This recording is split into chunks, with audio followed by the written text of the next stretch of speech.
para la Asociación de Periodistas de Puerto Rico, esta medida es totalmente innecesaria.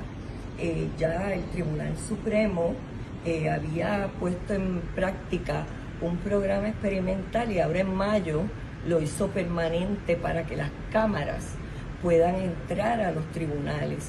Y esto es muy importante para la transparencia de los procesos, para que la gente vea cómo se conduce el sistema en contra de los acusados, las garantías a las víctimas. Así que saludos al público de Crudo y Sin Editar con Manuel Ernesto Rivera, el podcast que se mueve contigo, tocando los temas que nos afectan como país.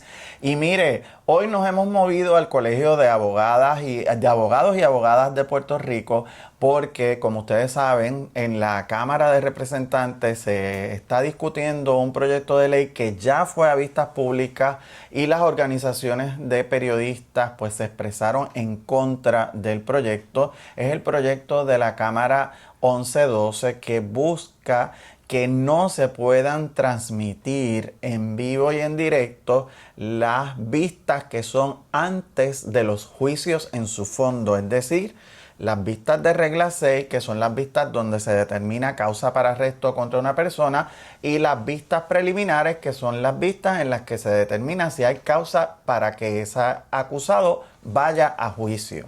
Así las cosas, me moví acá a este recinto porque nos interesa conversar con la presidenta electa del Colegio de Abogados y Abogadas de Puerto Rico, la doctora Yanira Reyes Gil, quien además es catedrática en la Universidad Interamericana de Puerto Rico y imparte los cursos de constitucionalidad. Así que un poco por ahí va el tema de este programa de hoy de Crudo y Sin Editar con Manuel Ernesto Rivera, porque lo cierto es que en esas vistas públicas que se celebraron recientemente sobre este proyecto, los representantes y tampoco la Federación de la Magistratura de la Judicatura, que fue a hablar a favor del proyecto, pues pudo presentar estadísticas de personas acusadas que se hayan violentado sus derechos constitucionales porque se hayan grabado ya sea la vista de regla 6 o la vista preliminar. Así que bienvenida, Yanira. Saludos, Manuel Ernesto, y saludos a todas las personas que te ven y que te escuchan. Gracias por invitarme a estar contigo hoy. No sé si el Colegio de Abogados y Abogadas de Puerto Rico compareció o o se le solicitó algún tipo de ponencia relacionado a este proyecto particularmente.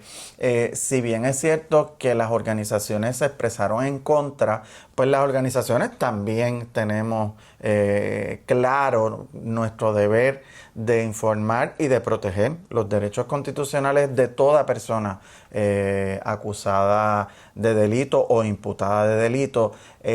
¿Cuál es la postura de ustedes? ¿Ustedes entienden que se violenta algún derecho constitucional de los acusados si se graban y se transmiten en directo al pueblo estas vistas anteriores a un juicio?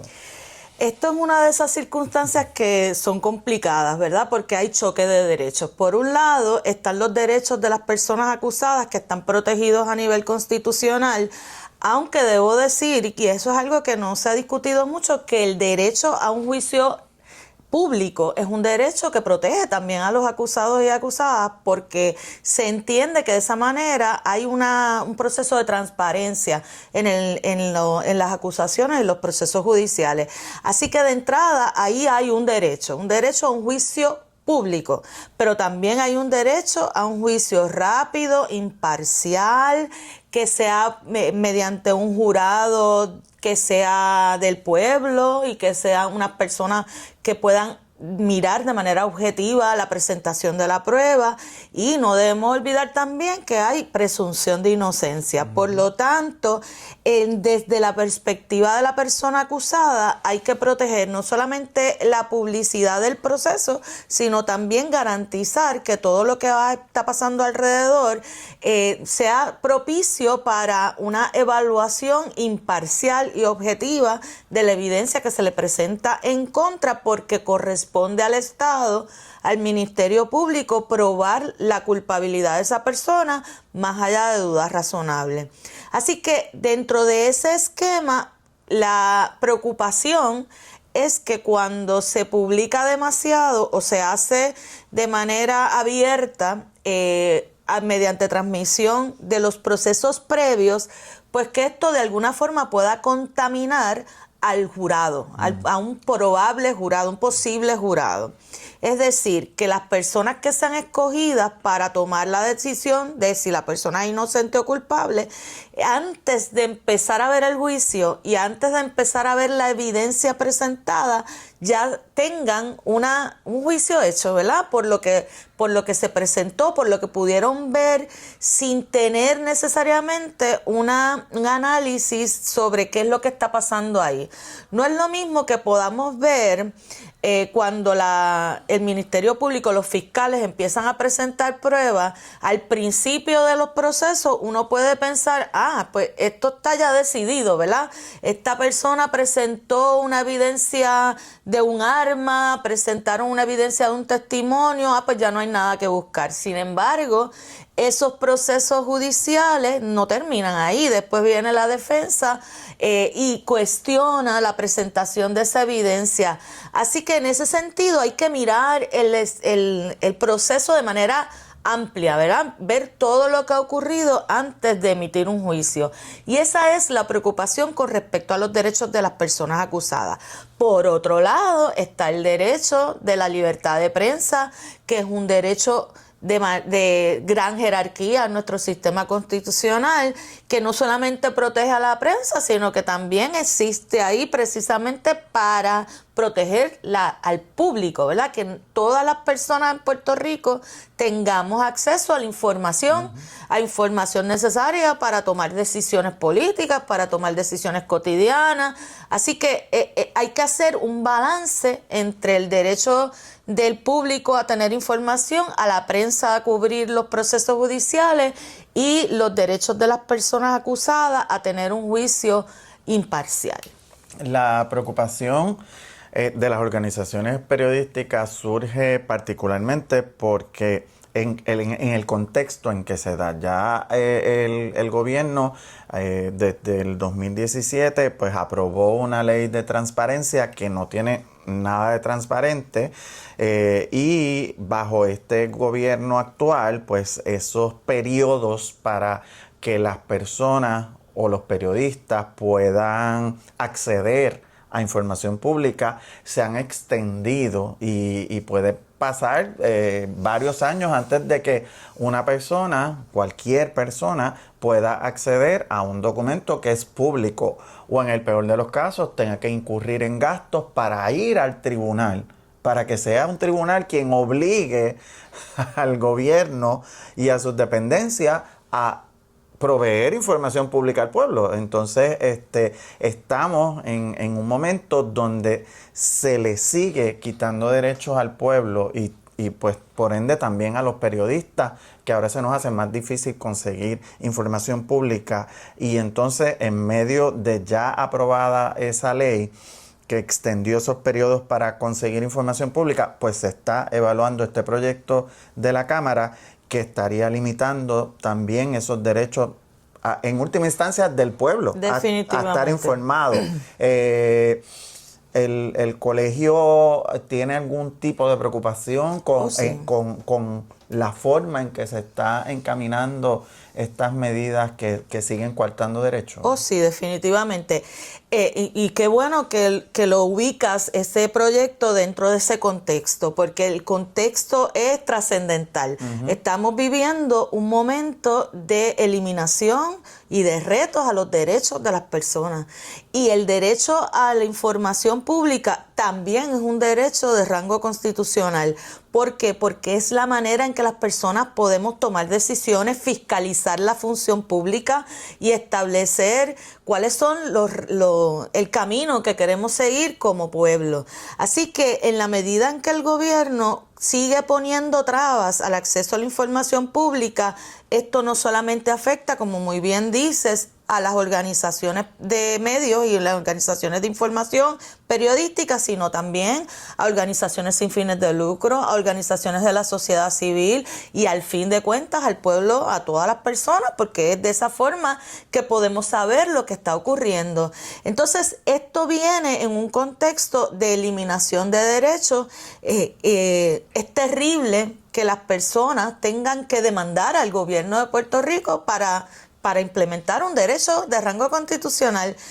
Todas las transacciones públicas son públicas. Por lo tanto, tenemos que tener derecho a ver esos documentos, a acceder a los documentos, a saber cómo es que se toman decisiones en este país. Y es terrible que hay que demandar al gobierno de Puerto Rico para poder tener acceso a esos documentos. No solamente es que hay que demandar, es que ahora cada vez se hace más difícil esos procesos, porque como bien dices, la mal llamada ley de transparencia estableció unos términos y unas limitaciones a esos procesos de reclamación de información pública. Por lo tanto, definitivamente hay que mirar esto dentro de ese contexto. No solamente ahí, sino cuando estamos presenciando, estamos viendo, gracias también a los medios de comunicación, que en Puerto Rico estamos en una situación de una corrupción rampante, ¿verdad? Estamos viendo escándalos de corrupción todo el tiempo. Así que cómo nosotros y nosotras, como ciudadanas responsables, podemos tomar decisiones sobre el gobierno, exigirle rendición de cuentas si no sabemos lo que está ocurriendo. Por esa razón es que el acceso a la información pública, a los documentos públicos, son tan importantes. Es terrible ahora que no solamente es que a veces no existen esos documentos o los esconden, sino que a veces ahora parece que las decisiones públicas se están tomando a través de chats.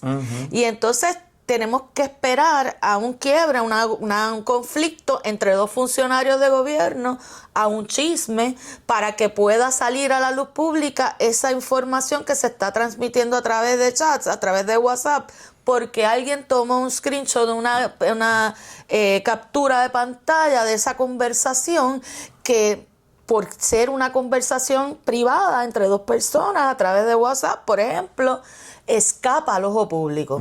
Y eso es bien preocupante. Antes decíamos que las decisiones eran un problema y se miraba con sospecha si las decisiones se tomaban en cuartos oscuros. Y ahora vamos a tener que pensar que las decisiones se toman en WhatsApp o en una plataforma de teléfono y que dependemos de que peleen entre ellos, ¿verdad? Para poder conocer lo que está ocurriendo. Así que es bien importante que pongamos eso en contexto, que cuando estamos tanto las organizaciones de medios de comunicación como también el Colegio de Abogados y Abogadas de Puerto Rico y otras organizaciones de defensa de derechos, levantamos la voz porque se nos está haciendo cada vez más difícil el acceso a la información pública y porque estamos viviendo un momento de reducción de derechos. Es importante que lo tengamos en cuenta porque esto afecta en un momento a un grupo, pero al final de cuentas está afectando al pueblo en su totalidad. Claro, y esto también se da en medio de la ley que se aprobó, la ley 82, que limita también el derecho de las comunidades a demandar contra proyectos que se estén desarrollando como esencia por la fianza que entonces tienen que pagar, que es un 10%. Imagínese usted, el proyecto de esencia que costará más de 200 millones, pues no, como 20,000 millones, usted tiene que tener 200 millones para poder presentar un caso en contra de ese proyecto. Es terrible. Y entonces hay otro asunto, que estos proyectos entonces ahora no solamente se están presentando para reducir derechos, para reducir el acceso a la justicia, ¿ves? Porque es una reducción de derechos y a la vez se nos van cerrando los espacios en los que podemos hacer reclamos para exigir los derechos que ya tenemos. Y además vemos como todas estas medidas se están aprobando también sin participación ciudadana, podemos ver cómo estas leyes de gran trascendencia, se aprueban en ocasiones sin vistas públicas, o se hacen unas vistas públicas bien reducidas, o después de hacer vistas públicas baja por descarga el proyecto, como pasó con la ley de transparencia. Así que se hacen a veces esas vistas pro forma, ¿verdad? Así que todas las personas que participamos del proceso público, el proceso legislativo, porque estamos preocupadas por los derechos que se nos están quitando, de momento tampoco tenemos la posibilidad de hacer una expresión válida o una expresión que sea tomada en consideración por estos cuerpos legislativos que están tomando estas decisiones tan trascendentales para nuestro futuro. Me mencionaba que las decisiones antes se tomaban en cuartos oscuros, ¿verdad? Eso es lo que casi siempre el pueblo ha pensado, y que ahora se toman en los chats de WhatsApp. Y gracias al quiebre de las conversaciones o de las personas que participan en ese chat, pues se dan a conocer casos de corrupción, como ha sido el del secretario de la Gobernación, Francisco Domenech, el de la subsecretaria de la Gobernación, Itza García, que están siendo investigados ahora por el panel del fiscal especial independiente. Y también ha habido propuestas, sobre todo de un representante de la minoría popular, Héctor Ferrer, para que se eliminen estas oficinas, la de Oficina de Ética Gubernamental, el panel del FEI, porque pues supuestamente no están siendo efectivas combatiendo la corrupción. ¿Es necesario que el panel del FEI reciba una querella de una persona que tenga propio y personal conocimiento de algún evento posible delictivo que haya cometido un funcionario, o por la información que trasciende públicamente el panel se puede activar? Según lo que establece la ley, requiere una investigación previa. Y es importante también porque a pesar de que quisiéramos, ¿verdad?, que estos procesos fueran bien rápidos, que respondieran a cualquier acusación, cualquier querella de una persona, también tenemos que pensar que tienen que seguir un debido proceso de ley, ¿verdad? No cualquier acusación que se presenta va a ser válida, no necesariamente habrá evidencia, así que requiere una investigación previa y un referido del Departamento de Justicia para que se active el panel del FEI. Ahora, el problema surge cuando esa investigación previa se le echa sombra, ¿verdad? O no se realiza de la manera correcta, o se utiliza esa investigación previa para cerrar el camino hacia una investigación de una alegación de corrupción. Y hemos visto en este cuatrienio también cómo se han detenido procesos de investigación desde esa etapa previa, como pasó con la secretaria de Familia, ¿verdad? Eso es un buen caso en el cual había una investigación y de momento el Departamento de Justicia dijo, no, aquí no hay mérito, no hay que hacer ningún referido. Y requiere entonces luego, con el caso de Domenech e Itza García y el subsecretario de la Oficina de Gerencia de Presupuesto, que haya una presión pública para que se siga moviendo eso y llegue entonces finalmente al panel de fiscal especial independiente. A mí me parece que es importante que existan recursos legales e instrumentalidades del gobierno que sean independientes para poder hacer esa investigación.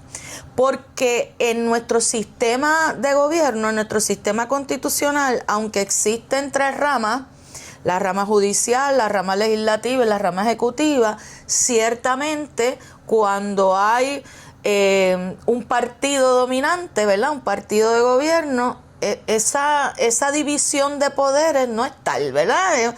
Trabajan muy de la mano y no se da esa fiscalización entre una rama y otra, a menos que exista, como está pasando en este momento, un partido dominante, un partido de gobierno, pero que tiene guerra interna. Y ahí podemos ver cómo surge la legislatura como un ente que puede hacer ese elemento de fiscalización. Sin embargo, de no ser así, pues tenemos al Departamento de Justicia, que es una instrumentalidad de la rama ejecutiva investigando a la propia rama ejecutiva, ¿verdad? Eso es como el cabro velando las lechugas.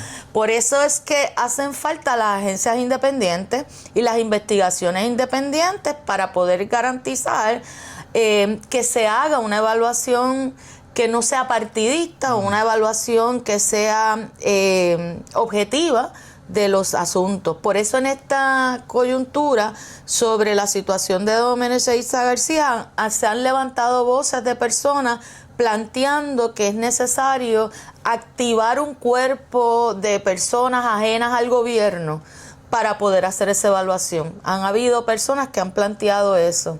Y eso quizás es un asunto que debemos pensar a futuro, si para investigar asuntos de corrupción se deberían activar algunos cuerpos de la sociedad civil, ¿verdad? Algunas organizaciones o algún tipo de evaluación independiente que no responda necesariamente a ningún interés político partidista. Le pregunto también, retomando un poco con el tema que abrí el programa, que fue sobre las transmisiones de los juicios y de las vistas. En el momento en que estamos realizando este programa, se ordenó el secuestro del jurado que atiende el caso del asesinato de Gabriela Nicole Prats en Ay Bonito. En este caso, el caso de la madre, Elvia Cabrera, que está acusada de ser coautora con su hija, Antonieshka, del asesinato de Gabriela Nicole. Se ordena el secuestro ya una vez dados los informes finales, etcétera. Se salvaguarda ese derecho de la imputada de Elvia Cabrera por la publicidad excesiva, cuando ya ese caso ha tenido tanta publicidad que hasta en los medios, incluso siendo Antonieshka menor, pues salía su cara. Eso es una gran pregunta y yo creo que nunca lo vamos a saber. Nunca vamos a saber la respuesta de si la determinación que toma el jurado fue una determinación que no estuvo influenciada por todo lo que ha ocurrido en los medios de comunicación y en las redes sociales.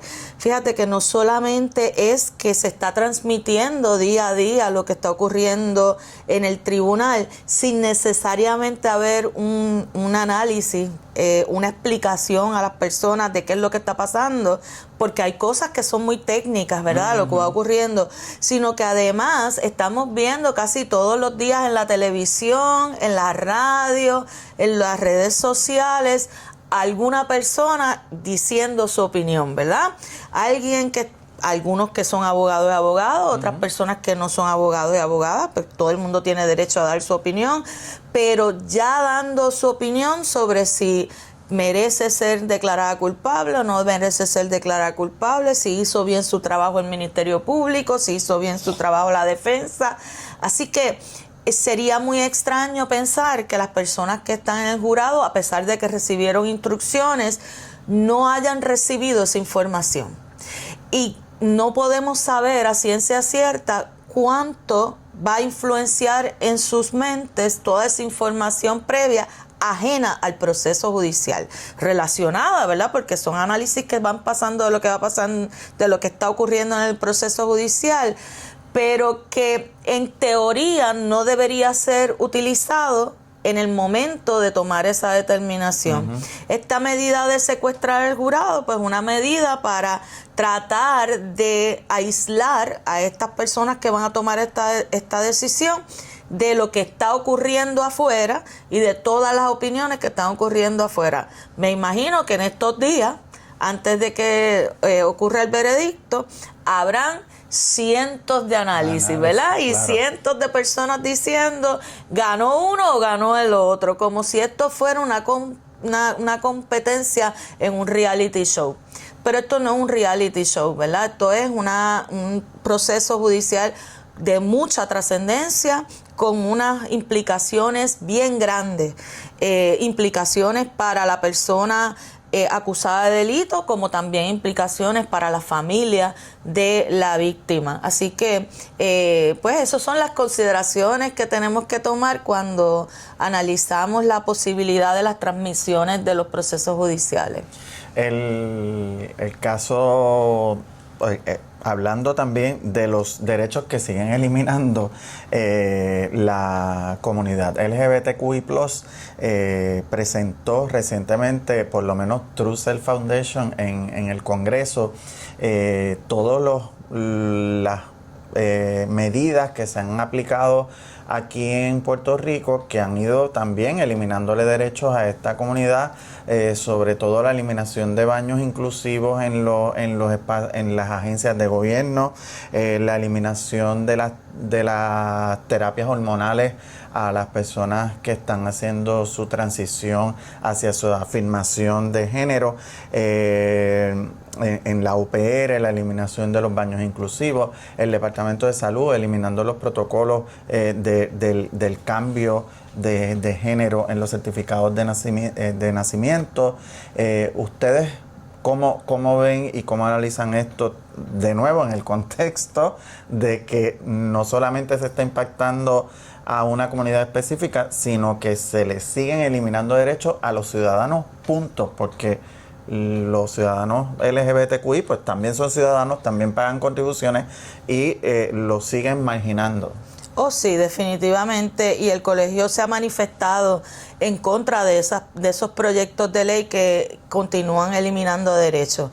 En Puerto Rico tenemos, después de la aprobación de esa ley que prohíbe las terapias de reafirmación de género a menores de 21 años, tenemos una de las leyes más restrictivas de derechos de la comunidad LGBTQ, particularmente de la comunidad trans, de todos los Estados Unidos. Aun cuando en Estados Unidos también estamos viendo, esto no está pasando en Puerto Rico solamente, estamos viendo ese movimiento hacia la restricción de derechos.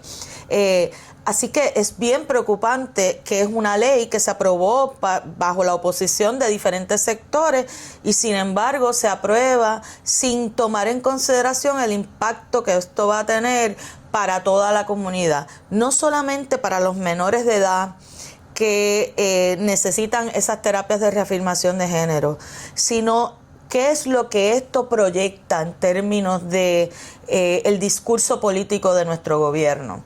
Lo que esto proyecta, si lo vinculamos con la prohibición de los baños inclusivos, si lo vinculamos también con la eliminación de derechos a las mujeres, como lo vinculamos también con la eliminación de acceso a la información pública, o de impedir o por lo menos limitar que las personas puedan hacer reclamos sobre asuntos ambientales, o cuando estamos ante un gobierno que también aprueba un proyecto, la ley de libertad religiosa, estamos en un contexto completo de eliminación de derechos y el mensaje que se está enviando desde parte del gobierno es que es más importante atender los reclamos de algún sector religioso conservador que proteger los derechos humanos y los derechos civiles de la población, particularmente de las poblaciones más vulnerables en Puerto Rico.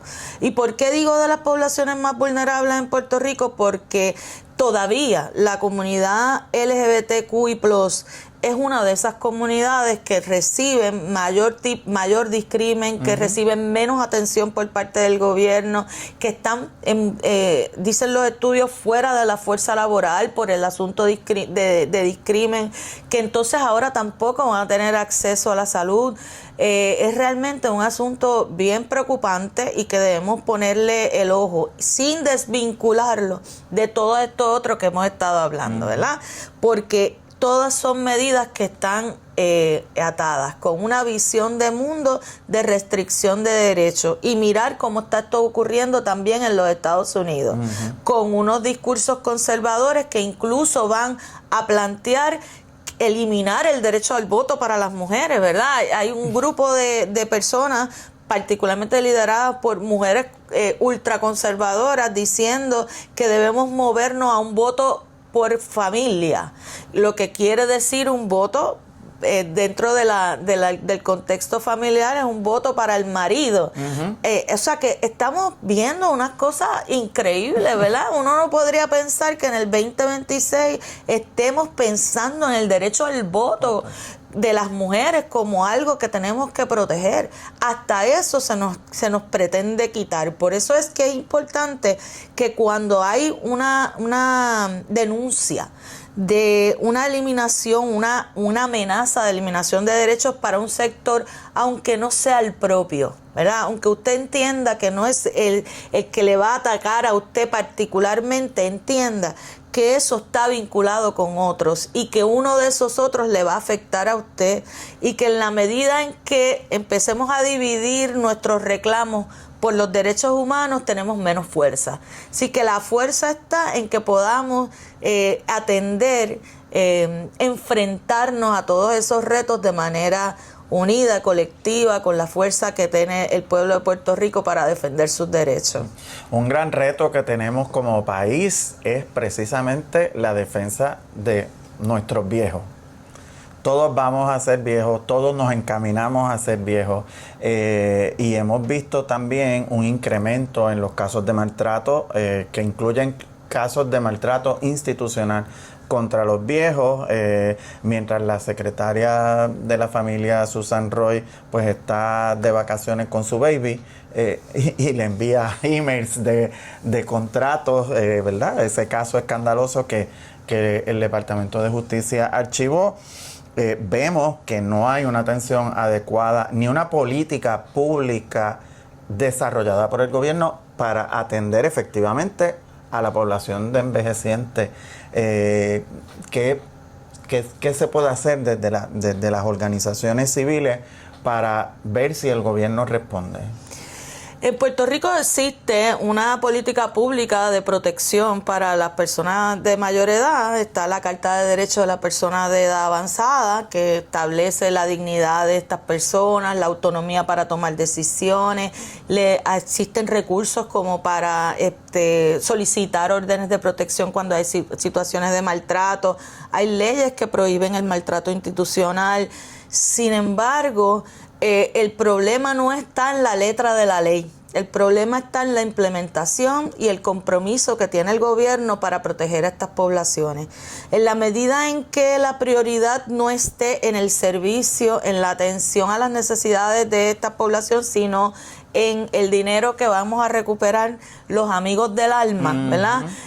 Pues entonces se diluye esta atención en la otorgación de contratos a algunas personas, y entonces no se da la atención necesaria para fiscalizar y para evaluar cuánto se está cumpliendo de esa política pública, no solamente en los espacios de, por ejemplo, en las égidas, en las casas de cuidado, sino también en el interior de las familias o en las cientos y quizás miles de casas donde viven personas viejas solas. Hay mucha gente de la tercera edad que vive en soledad. Y esas personas que viven en soledad no solamente están solas porque sus familias no las están atendiendo, sino porque el gobierno tampoco las está atendiendo. Así que cuando vivimos en un país donde la dignidad humana que está protegida a nivel constitucional no se interpreta que esa dignidad incluye tener acceso a un techo seguro, tener acceso a salud, tener acceso a comida, tener acceso a entretenimiento, ¿verdad? A movimiento, pues entonces estamos haciendo un flaco servicio a las necesidades del pueblo, porque la dignidad humana va más allá de lo que uno puede decir, es un asunto que impide que el gobierno haga algo. El gobierno tiene una obligación de establecer aquellas medidas que sean necesarias para que todas las personas vivan dignamente. Y eso incluye todos esos asuntos. ¿Hasta cuándo vamos a vivir en un país? Vamos a normalizar vivir en un país en el cual las personas tengan que decidir entre hacer compras o comprar medicamentos, o que no tengan posibilidad de tener una cita médica, que llamar a un médico significa que tienes una cita en 6 meses. meses. Eso no es una atención a salud. O cuando se están cerrando salas de hospitales porque no hay una entrada específica. O sea, la prioridad está mal ubicada. La prioridad no puede ser en cuánto dinero recibo, sino en cuál es el servicio que hace falta darle a la población. Y entonces, siempre hay un problema presupuestario, pero si a nivel de presupuesto eso se añade a unas medidas de austeridad impuestas por la Junta de Supervisión Fiscal y adoptadas por el gobierno de Puerto Rico, que esto es importante, ¿verdad? Porque muchas veces se le echa la culpa solo a la Junta, pero el gobierno la ha adoptado, ¿verdad? Las acepta. Las acepta estas medidas de autoridad, pues entonces nos vemos en una tormenta perfecta en donde se quedan siempre sin atención y sin servicio los sectores más vulnerables de nuestra población, entre ellos las personas de edad avanzada. Ya para concluir y sin comprometerla como presidenta electa del Colegio de Abogados y Abogadas de Puerto Rico, ¿usted cómo ve la gobernación de Jennifer González? Una mujer es o ha sido aliada de las organizaciones de mujeres o se ha comportado como una enemiga. No ha sido aliada de las luchas de las organizaciones de las mujeres. Dentro de nuestros reclamos de las organizaciones feministas, históricamente hemos planteado que es necesario que los gobiernos y todas las instituciones públicas haya representación femenina, pero eso no es suficiente, ¿verdad? No es suficiente que haya una mujer asumiendo el liderato de alguna organización pública. Es necesario que tenga una visión de defensa y protección de los derechos de las mujeres. Así que el que Jennifer González sea una mujer no ha implicado que tenga una visión en protección de los derechos de las mujeres. Y pueden haber cosas como, por ejemplo, hacer un planteamiento en contra de la violencia de género. Uno puede hacer un planteamiento general en contra de la violencia de género. Pues claro, ¿quién está a favor de la violencia de género? Me parece que muy pocas personas podrían decir eso. Ahora, tiene que estar la acción atada a esa palabra. Así que si el discurso en contra de la violencia no está atado con medidas prácticas que vayan encaminadas a trabajar con las causas subyacentes, para trabajar con la protección, para trabajar con lo que hace falta para que las mujeres podamos vivir sin violencia en Puerto Rico, pues entonces definitivamente no podemos decir que es un gobierno que ha sido aliado a las causas de las mujeres en Puerto Rico. Bueno, pues así concluimos esta edición de Crudo y Sin Editar con Manuel Ernesto Rivera, el podcast que se mueve contigo, tocando los temas que nos afectan como país. Y mire, le agradezco a mi camarógrafa Gabriela Dávila Lozada y al editor Franklin Pizarro, que son los que mantienen este proyecto a flote y siempre están ahí dándome la mano en la parte técnica, gracias a Cooperativa Sagrada Familia, que también nos está apoyando en este podcast Crudo y Sin Editar con Manuel Ernesto Rivera, y será hasta un próximo episodio.